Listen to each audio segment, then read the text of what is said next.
Hey guys, welcome back. Today we're going to be finishing up reassembly on the Kubota V2203 from the burnt Bobcat 7753. Let's get to work. I'm going to get this thing fully set up and then I'm going to paint it. Well, let's get moving. Hey guys, it's finally time to get this front cover on. I got to change out all these O-rings, put the new gasket on. I got the new oil pump on. That's taken care of. Valve train is in.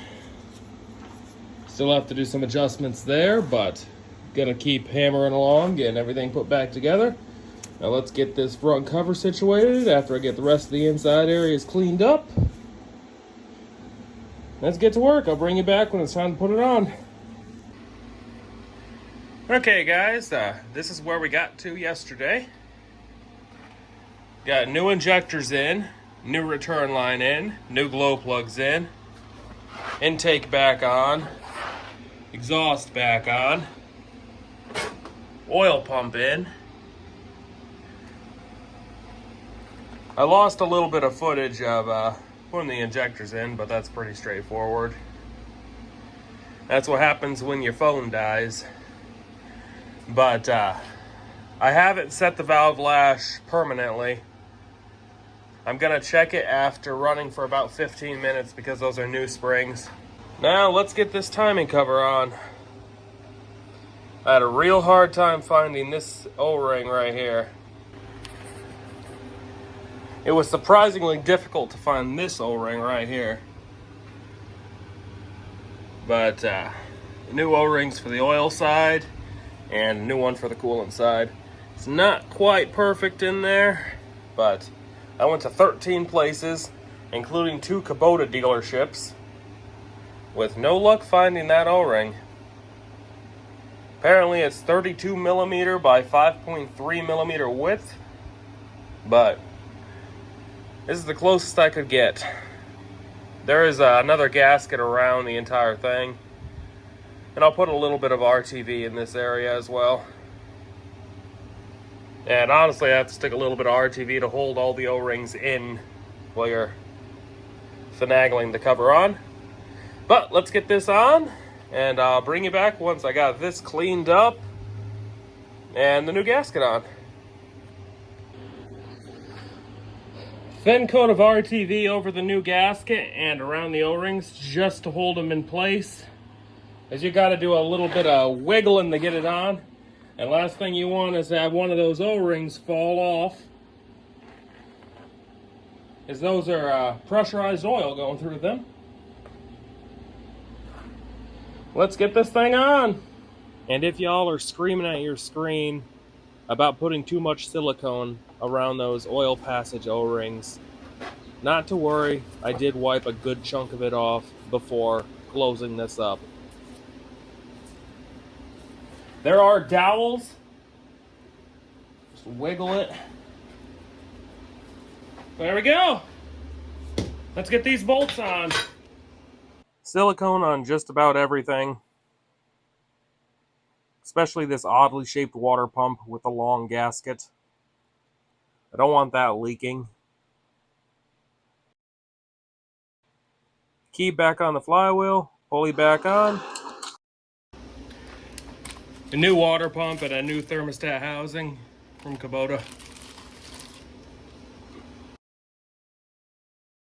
This right here is the worst bolt on the entire machine. There's a nut down there too that you can barely see. And it's something you occasionally will have to take off if you develop a leak on the thermostat housing. I'll keep working at that and bring you back when it's done.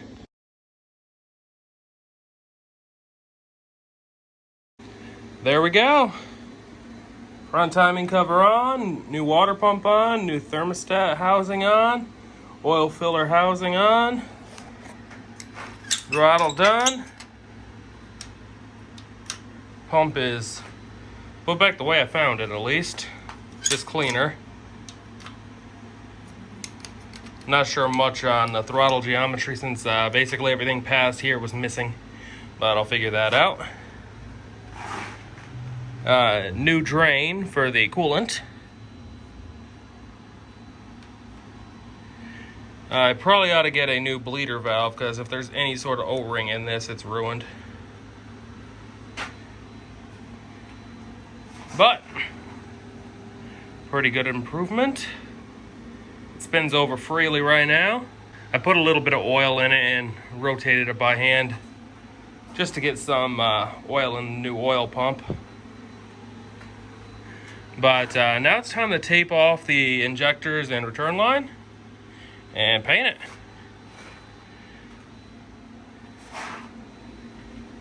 Make it look a lot better than it does now.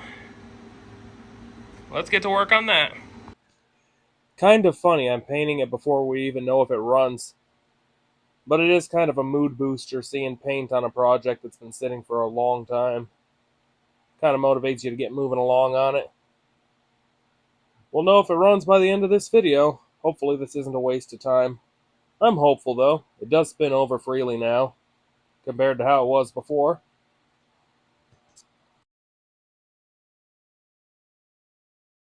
There we go, primed it up. Looking real nice now. Love this Seymour Red Oxide equipment primer. Stuff works real good.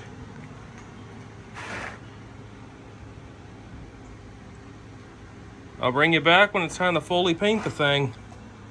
Not to worry about the paint on the exhaust manifold. I didn't put any gaskets on there. I'm going to pull it off and sand it down and paint it with exhaust paint when I do the rest of the exhaust before it goes back in the machine. This charcoal gray looks real similar to the Kubota colors. There we go, painted up. Charcoal gray, which is the closest I found to the Kubota colors.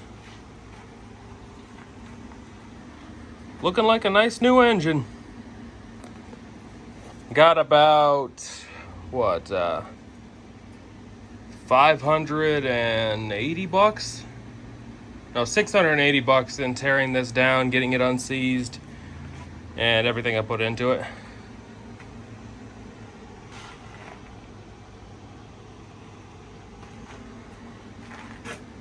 Well, we can't really put this rusty, soot-covered adapter plate back on. Let's get this thing stripped down, sanded, and painted as well. Already going through all the effort on everything else, why not make this look nice too? This was a little bit stuck, required a little bit more persuasion than everything else. Heat did not play too kindly with that poor fan tensioner there. But everything comes out eventually.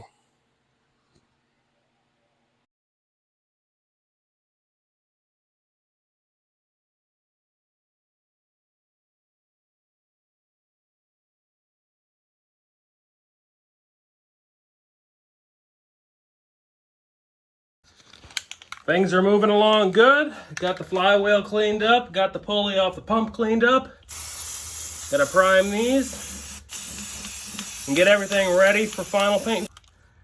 Bring you back when that's done.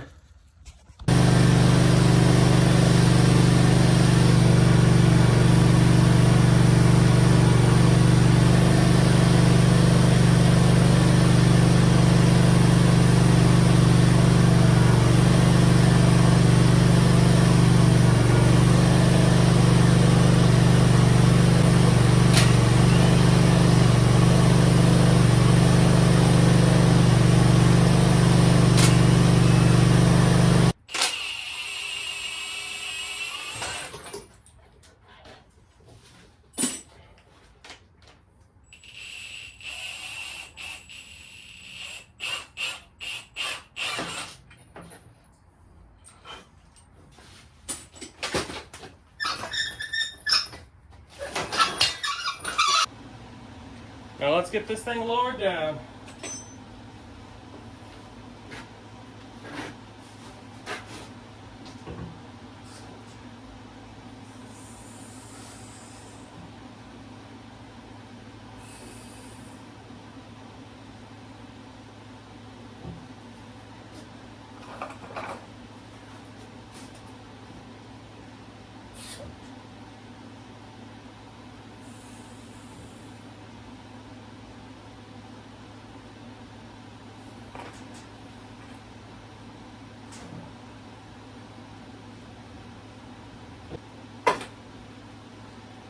Go.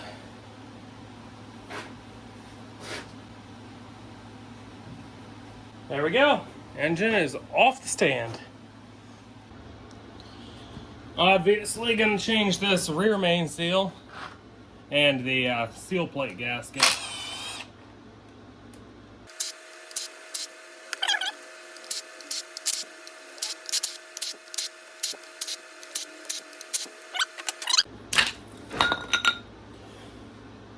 Well, there we go. This rear main seal is still pliable. It doesn't look to be in bad shape at all.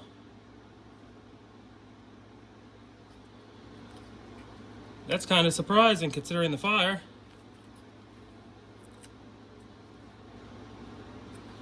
Well, let's get that out.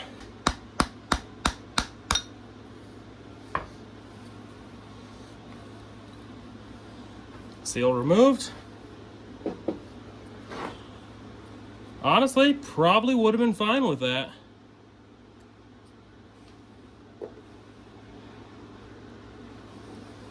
Let's get this cleaned up and new gasket installed.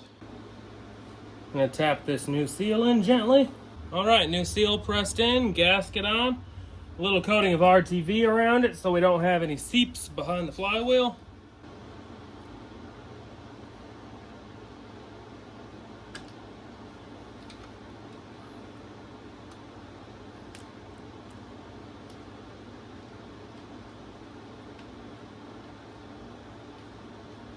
There we go.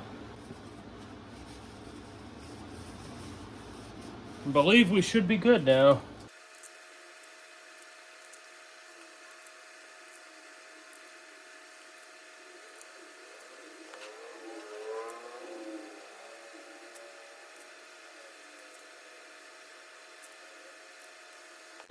There we go. Let's get this last bolt in once I find where I dropped it. And torque this down. There we go. Bolted on, torque down, new seals done. Now let's get this back on.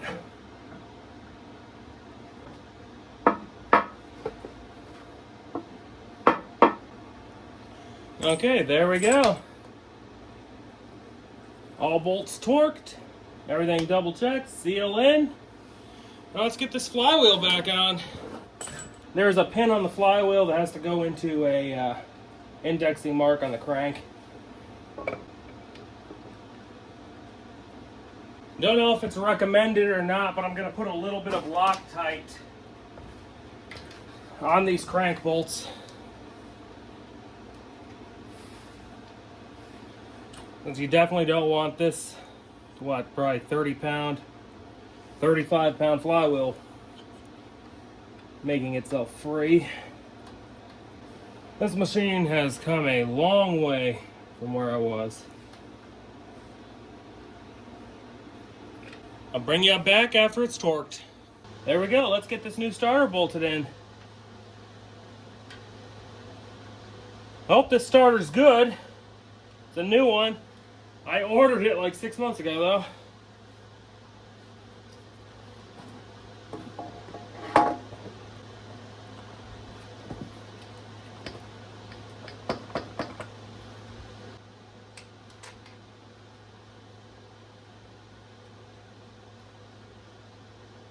This top bolt's a little bit annoying. You'll have to take another little bolt that holds the solenoid and the starter out. Bring you back once this is all the way in. There we go, guys. Flywheel's in, starter is in. Well, the adapter plate is on. I believe that's what you'd call this. The pump mount. It's not quite a bell housing, so closer to an adapter plate. The second bracket back there with the engine mount. Engine mount right there, then the other is right there. It's ready to start. Okay guys, it's the moment of truth. Time to start it. All fuel lines hooked up.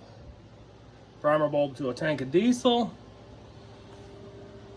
Just purging the air out of it, open the bleeder valve.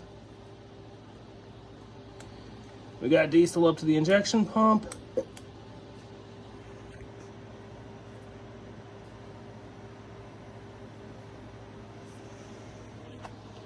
All lines are cracked.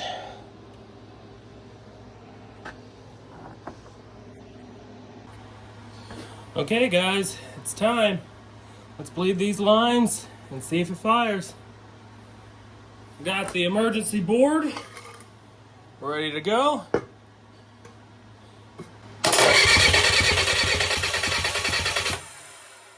We got fuel at 1. Okay.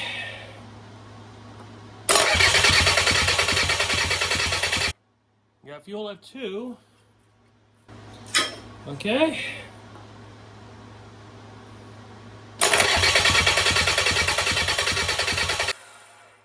Fuel at number 1. Now it might actually fire. That's how it was when I pulled it out of this machine. I anticipated having to buy another engine, this one being seized, and who knows what the fire did to it. But look where we are now. Just gotta get fuel in the last one.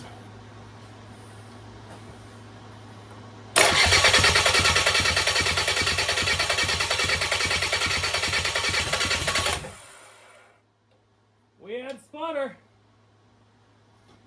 Oh, it makes me nervous. Let's go.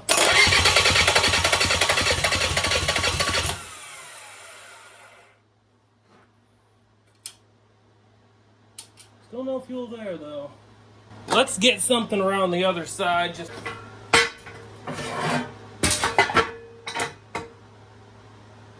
there we go. Okay. Moment of truth. Let's see if we can get it to fire and stay running.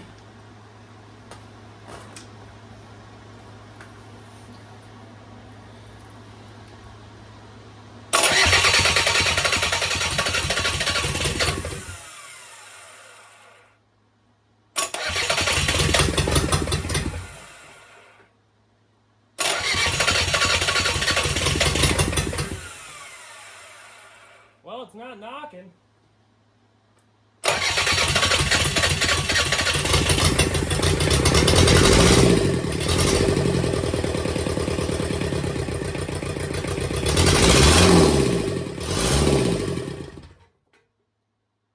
We have life!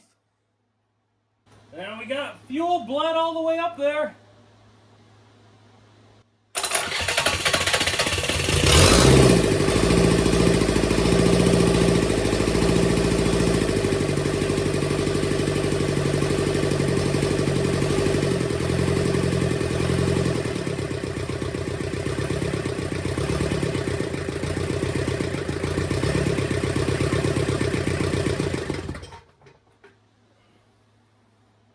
We have life.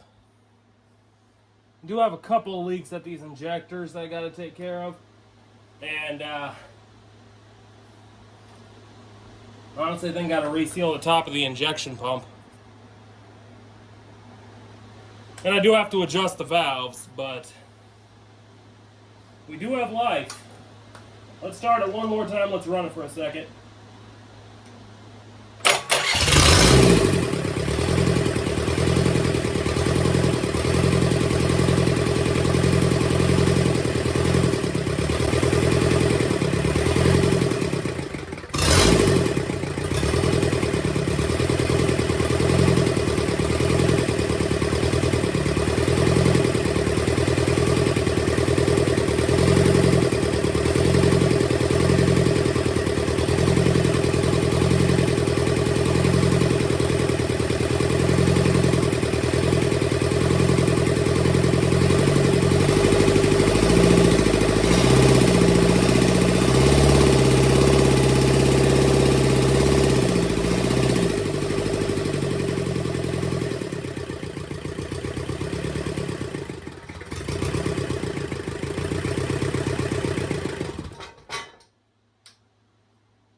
We have life. Well guys, I'm really glad it actually started. I'm really glad it started and I don't hear anything wrong with it. That would have been expensive otherwise. I do have to tear the top of the pump apart, change out a couple seals that are clearly leaking, but it runs. It actually runs really well considering I haven't adjusted the valves yet, since I got all those new valve springs in. we really got a ton done. Apologies for the delay on video. This really took a long time to get a lot of parts for. Arguing with dealers and excessively priced oil pumps. But as assembled now, let's get it back in the machine with the next video on this and carry on. See how far we can get. Thanks for watching, everybody. Take care.